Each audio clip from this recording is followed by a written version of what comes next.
porte. Donc voilà. Vous restez avec nous autour de la table de la France Bouge. Vous le savez, chaque soir on déniche l'équipe de la France Bouge, déniche des startups. Ce soir, on va découvrir le passeport digital dédié aux bouteilles de vin. Europe 1, la France bouge. La pépite. La pépite de ce soir s'appelle Feedwine avec vous, Louis Delambert. C'est pas étonnant, elle est née à Bordeaux, cette start-up. Exactement. Elle a 2 ans. Vous êtes vous aussi bordelais. Vous n'avez pas toujours été entrepreneur. Vous avez travaillé pour des grandes maisons comme Heineken. Travaillé pour Heineken, pour France Boisson, pour Rentokil. Donc vous connaissez ça. Vous avez dirigé des grandes unités avec des gros budgets et vous avez voulu vous lancer dans l'entrepreneuriat il y a quelques années. Pourquoi? C'est quelque chose que vous aviez toujours en vous, parce que vous avez une belle carrière. Vous avez merci. Non, mais c'est vrai. Après, dans les années 98-2000, j'avais monté une start-up avec l'arrivée d'Internet. Et il y avait pas eu beaucoup de réussite, mais en tout cas, le côté entrepreneuriat, ça m'est pas tombé dessus à 50 ans. C'est quelque chose que j'avais déjà en moi. Et au long de mes parcours de salarié, j'étais l'intrapreneur dans les structures dans lesquelles j'étais. C'est moi qui portais l'innovation et... C'était un peu de l'intrapreneuriat. Intrapreneuriat, tout à fait. Donc ça, c'est ce qui vous a aussi donné l'audace, l'envie d'y aller. Vous n'êtes pas resté figé. Tout a démarré lors d'un dîner, le déclic. Oui, en fait, j'ai beaucoup apprécié les commentaires et l'interview. En fait, moi, j'étais assis à côté d'une personne et dans le cadre d'un dîner et qui m'a expliqué. Je me suis rendu compte que ça fait 3 générations qu'elle buvait, qu'elle consommait le vin de ma famille à cette table familiale. Parce que vous êtes propriétaire à Pomerol et à Sauternes. Alors je suis copropriétaire. Donc le producteur à Pomerol et à Sauternes. Et en fait, ni moi ni ma famille ne connaissions cette personne et on n'avait aucune idée, aucune connaissance de ça. Et moi qui étais distributeur pendant 25 ans, les clients, on les connaît, on les choisit, on fait attention à eux. Et là, nous, en fait, nous producteurs de vin, on ne connaît pas les gens qui nous font vivre, on ne connaît pas les gens qui boivent nos vins. Alors que là, c'était générationnel. Je crois que son grand-père Ça fait 3 générations. Buvait. Ces 3 générations. Son grand-père en buvait, son père en buvait, et elle en buvait régulièrement. Donc et nous, on ne la connaissait pas. Donc j'ai eu vraiment un déclic par rapport à ça. C'est ça qui vous a donné envie de créer votre entreprise. C'est suite à cet échange où vous vous êtes dit il faut qu'on essaye d'en savoir plus, il faut qu'on ait plus de données, c'est quoi? C'est ça, tout à fait. Et après, c'est une deuxième rencontre avec Sébastien, qui est le cofondateur avec moi. Et c'est la rencontre de 2 mondes, de 2 passionnés. Lui, Sébastien, il a un parcours dans la mode. Et lui, il est ingénieur IT. Et lui, il est sur l'expérience client.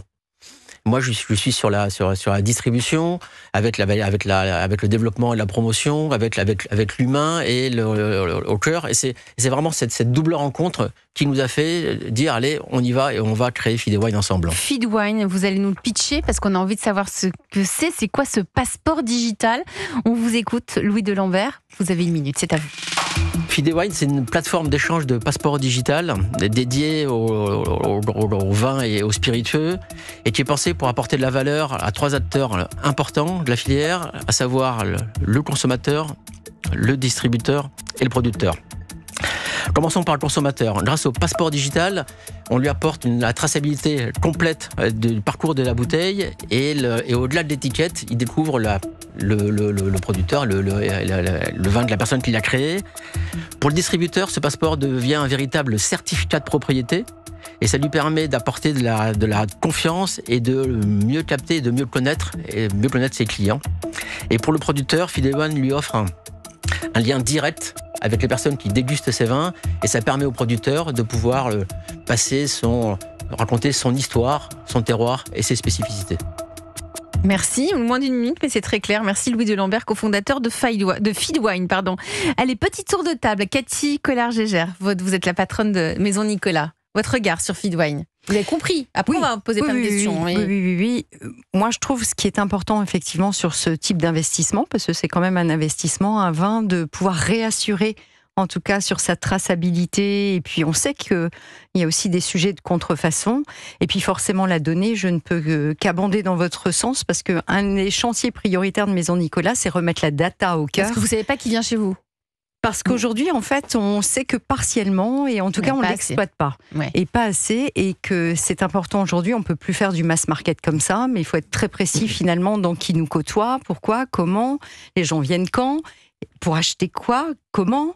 Et donc, effectivement, et plus on a cette donnée, plus effectivement la relation devient extraordinaire finalement avec son client. Donc ça, c'est aussi, je dirais, le deuxième aspect. Il y a l'aspect réassurance contrefaçon de ce que j'ai compris, et le deuxième aspect qui est toute la base de données, qui est effectivement de l'or, en tout cas, quand on l'exploite bien. Quand Benjamin ? vous parlez de passeport digital, ça veut dire quoi concrètement? C'est un QR code? Comment est-ce que ça fonctionne? Tout à fait. Aujourd'hui, la grande majorité des Lanvins sont équipés soit de QR code, soit de puces RFID, avec un QR code qui est reconnaissable de façon unitaire. Donc nous, on récupère ce numéro et on crée ce jumeau numérique, ce passeport digital. Le coach de ce soir, Eric Newton, fondateur et président de We Are, qui a travaillé, je sais, ces derniers jours sur Feedwine. Les forces, Eric, de Feedwine? Je trouve que ça apporte ce qu'on a dit tout à l'heure, mais ça apporte une traçabilité. Et je crois que en travaillant un petit peu sur le sujet, je me suis effectivement rendu compte que 30% des bouteilles haut de gamme sont falsifiées. C'est énorme en fait. Alors évidemment sur certains marchés, peut-être qu'ils sont moins contrôlés que les nôtres en France, mais 30% de bouteilles falsifiées, ça veut dire que ça apporte un vrai plus quand même à l'identification de la bouteille sur l'intégralité de la chaîne. Donc ça, je trouve que c'est un vrai plus. Ils ont réussi à identifier un problème qu'on peut mettre un peu de côté. Bien quand sûr. on parle de contrefaçon, on pense aux sacs de luxe, on pense pas au vin. Donc, exactement. Donc je trouve que c'est vraiment quelque chose d'important. Alors moi, si je peux me permettre, je trouve qu'il y a quelque chose qui m'a un peu étonné en tant qu'entrepreneur. C'est-à-dire que quand vous racontez l'histoire, quand vous pitchez l'histoire, vous parlez de consommateur. C'est-à-dire vous parlez de l'histoire du dîner, etc. Et ce que vous venez de rappeler. C'est-à-dire vous parlez du consommateur. Et quand dans une des interviews, on vous pose la question et vous dites que le client c'est le producteur. Et moi, je pense que votre client c'est le consommateur. C'est peut-être un petit peu contre-intuitif, mais je trouve que votre client, c'est le consommateur. Et je ferai juste un parallèle. On connaît tous vous connaissez la marque Intel. Vous l'avez tous. Hein. On a tous acheté les ordinateurs parce qu'il y avait Intel Inside. Mais en fait, Intel, on ne sait pas ce que c'était. C'était le client d'Intel, c'est les ordinateurs. Pour autant, le consommateur, il avait du Intel à l'intérieur. Il se disait, il était rassuré. Et bon. Et moi, je serais, si je peux me permettre, un petit conseil, je me dirais, en fait, mon client, c'est le consommateur. C'est-à-dire que je crois qu'il y a un petit sujet de notoriété normal pour une entreprise qui se crée.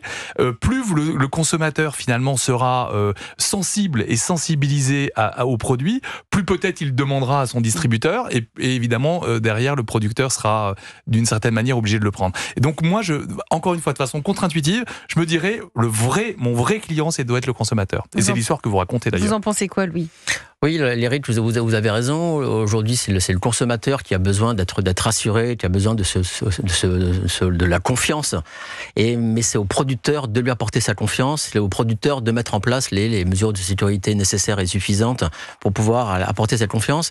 Et après, comme le disait très bien Madame Mégère-Collard, donc toute la partie data, elle bénéficie donc à la filière, donc elle bénéficie aux distributeurs et aux producteurs. Donc c'est le double. C'est l'effet double. Donc en fait, oui, ça bénéficie aux consommateurs. Et vous avez raison, le jour où sur toutes les caves de restaurants en France et dans le monde entier, il y aura le petit F Feedwine en disant c'est tracé et sécurisé par Feedwine, je pense qu'on pourra dire que Feedwine est arrivé. Mais en tout cas, le point de départ, c'est aux producteurs de prendre le sujet et d'apporter ce lien de confiance au service de ses consommateurs et au service de ses distributeurs.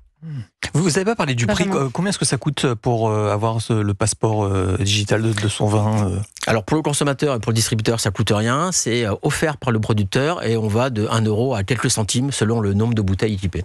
Aujourd'hui, vous gagnez votre vie comment, Louis de Lambert, avec Feedwine ? Aujourd'hui, j'ai quelques clients qui me font vivre. Donc ce sont des producteurs. Ce sont des producteurs, tout à fait. Tout à fait. Et là, on est en phase d'accélération parce qu'on a simplifié notre discours, on a simplifié nos process. C'est les choses simples qui fonctionnent le mieux. Et aujourd'hui, en 2 clics, vous pouvez le transférer. Demain, vous allez dans un magasin Nicolas, vous pourrez récupérer le passeport digital en 2 clics parce que le caviste vous aura dit voilà, Elisabeth, est-ce que vous voulez le certificat de propriété de